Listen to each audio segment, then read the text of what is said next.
Rajesh sir MSME માંથી, ઠાકર સાહેબ CED માંથી, પટેલ સાહેબ, હિરણ્ય વ્યાસ સાહેબ, મિનેશભાઈ અને ભાવિ ઉદ્યોગ સાહસિકો. ભાવિ ઉદ્યોગ સાહસિકો કેમ મીરા કે ભાઈ તમને અત્યારે તો સરે કીધું ને કે આફ્ટર ટુમોરો આ બધી વાતો પછીની છે, બરાબર? એટલે હંમેશા બધા સાહેબો તો ઘણી બધી વસ્તુ કીધેલી છે, પણ હંમેશા તમારા વિચારો અને સપના હંમેશા ઊંચા રાખો. બધાના સપના હોય કે આપણે અંબાણી બનવું છે, પણ બનવા માટે આપણે શું કરવું પડે કે વિચારો જે છે તો વિચારોનું વાવેતર તો કરવું પડે ને.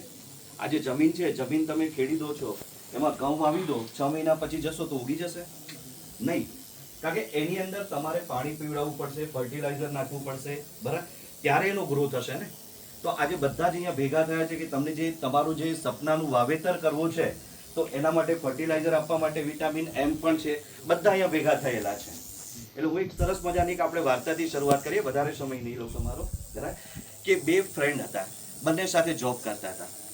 હવે બંને રિટાયર થયા, એટલે એકે એવું વિચાર્યું કે આપણે શું કરવું છે, એક નાનો એવો કોઈ પણ સ્ટાર્ટઅપ કરવું છે, એક બિઝનેસ કરવો છે. બીજા ફ્રેન્ડે શું વિચાર્યું કે આપણે રિટાયરમેન્ટ લાઈફને એન્જોય કરવી છે. હવે થોડો સમય થયો પછી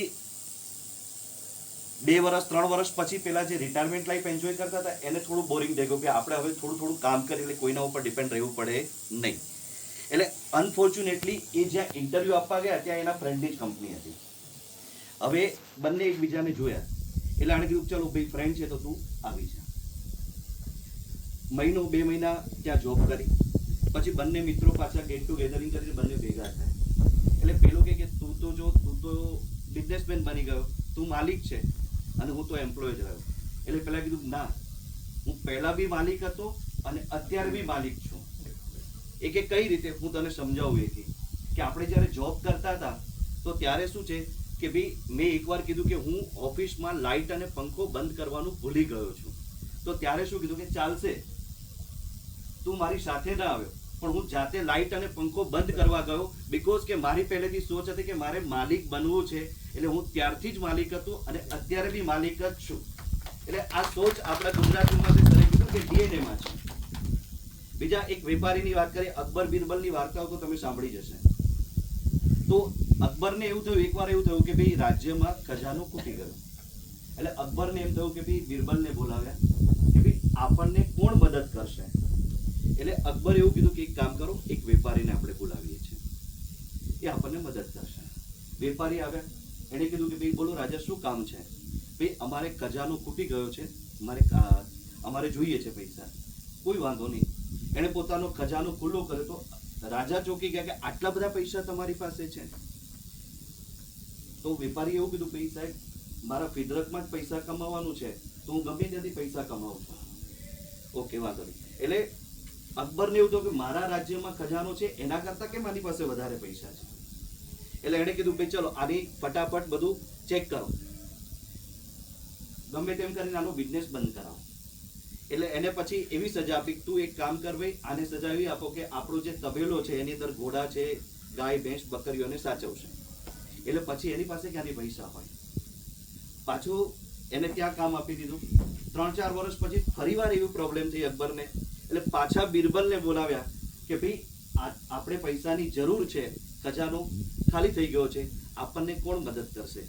બિરબલે કીધું કે જેણે આપણને મદદ કરી છે ને એ જ આપણને મદદ કરશે.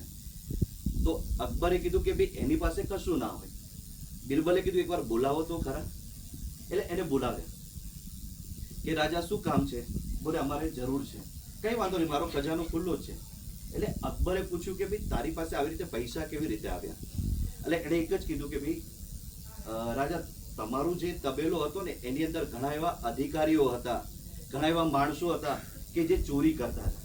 એટલે મેં એની નોંધ રાખવાની ચાલુ કરી દીધી, બરાબર? મેં બીજું કશું જ ના કર્યું. પછી એ લોકોને દંડા આપે, જો તમે મને કશું નહીં આપો ને તો હું તમારી વાત કોને આપી દઈશ? રાજાજીને કરી દઈશ. એટલે પાછી એની ઇન્કમ કે મારી ઇન્કમ ચાલુ થઈ ગઈ, બરાબર? પછી રાજાએ કીધું કે ભાઈ ચલો હવે આ બી પ્રોબ્લેમ છે, આને અહીંયાથી બી કાઢો. આ વેપારી છે એટલે પેલા વેપારી તો વેપારીનો દીકરો છું, ગમે ત્યાંથી ઇન્કમ જનરેટ કરું, આફતને અવસરમાં ફેરવી દે, આપણા મોદી સાહેબ કહેતા હોય છે ને. એટલે ફરીવાર પાછો એને કીધું એક કામ કરો, એને બંદર ઉપર મોકલી દો, જહાજો ગણશે ત્યાંથી શું પૈસા કમાશે. એટલે ફરીવાર પાછું 3 વર્ષ પછી એ જ સિચ્યુએશન આવી. પાછા અકબરે બિરબલને બોલાવ્યા.